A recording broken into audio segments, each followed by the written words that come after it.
Hi, welcome to Art by Anna Marie. If you're looking for ideas because you are new to watercolours and you're looking for ideas of what to paint today, we are going to paint a watercolour illustration of a leaf. With your paintbrush on the side, you are applying some watercolour, but you want it to be partially dry. If it's too wet, that's okay. It'll just come out looking a little bit different. You want to imagine a root system and leave the places where you think the roots will go blank, so you can create the impression of a root system. Be careful with your brush strokes and go softly and lightly.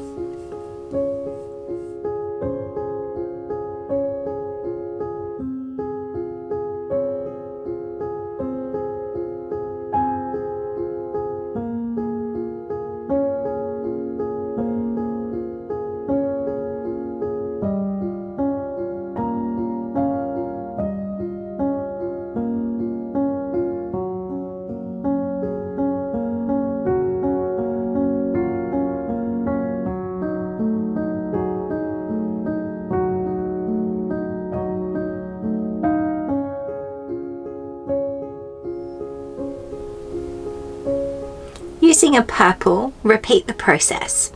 If detail work isn't your specialty, stay away from the root system this time. The purple layer is a wetter layer than the first one. So you want to put a little bit of extra water on your paintbrush.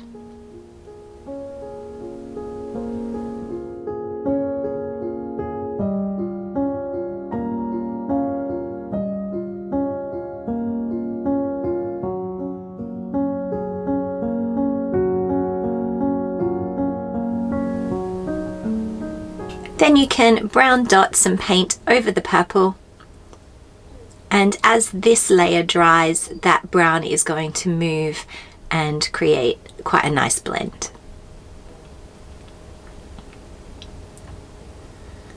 Starting at the top of the root system, paint a green straight line.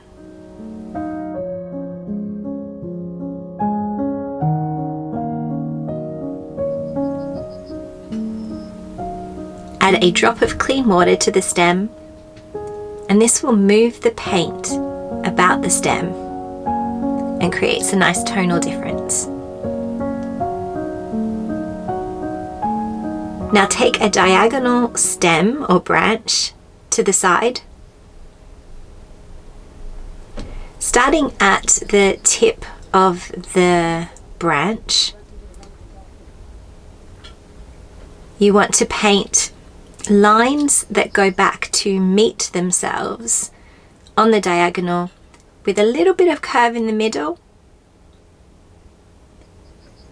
You also want the leaves in the middle of the branch to be a bit longer. So you start off with shorter leaves or shorter tendrils, and you want to end with some shorter ones as well.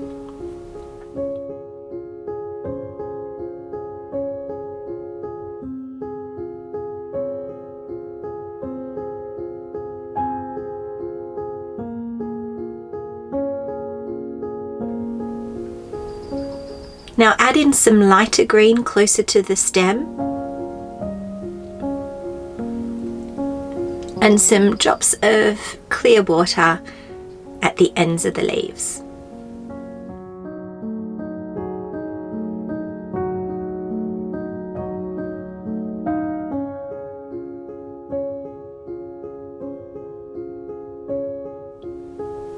On the opposite side, you want to loop these leaves. So we're creating a kind of illustration that looks like the whole leaf is bending in a way. So these leaves are created by doing a kind of oval shape that has a point at the branch.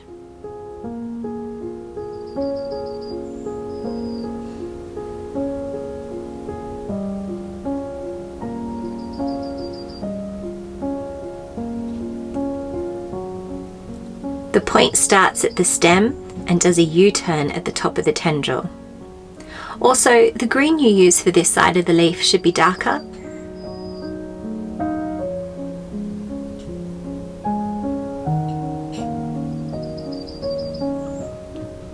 Then you can go back and add a dab of darker green to this layer of leaves.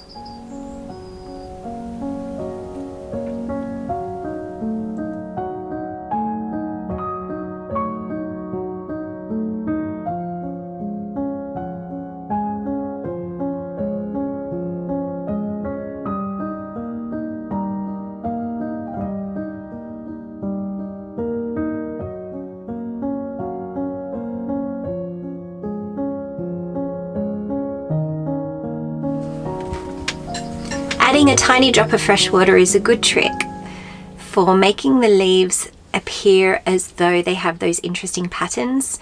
So much of watercolor is just experimenting. In fact, this is the second painting of this configuration I've done because I really enjoyed playing around with the leaves and the texture and also the composition.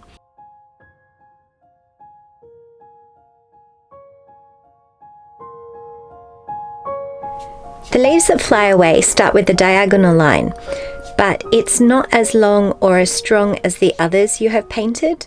The tendrils also are quite a bit smaller and a little less filled in. You can see that they're really only the width of my Sable No. 1 paintbrush.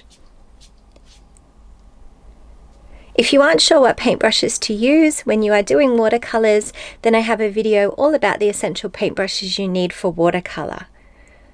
Over on my Patreon page, I also have a step-by-step lesson on how to use different paintbrushes. All of my lessons are in real time and I give a lot of one-to-one instruction, so check it out if you're interested in building up your art practice.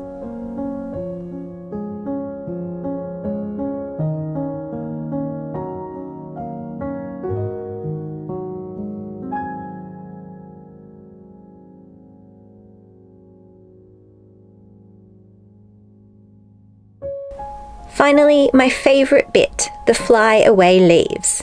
Now, it's really easy to go overboard here, so restraint is the key.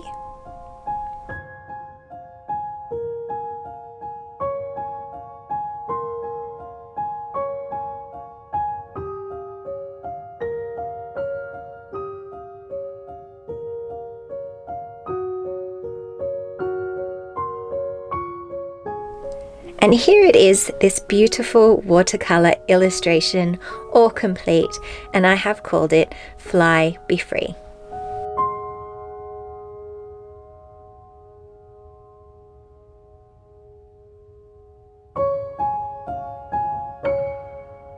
As I said, I liked it so much that I painted two. If you're looking for some more ideas of what to paint, I'm going to put a playlist at the end of this video. If you're watching it on your phone, I'll also put the link in the description below. Thanks so much for watching. Don't forget to give the video a like. Thank you so much. Bye.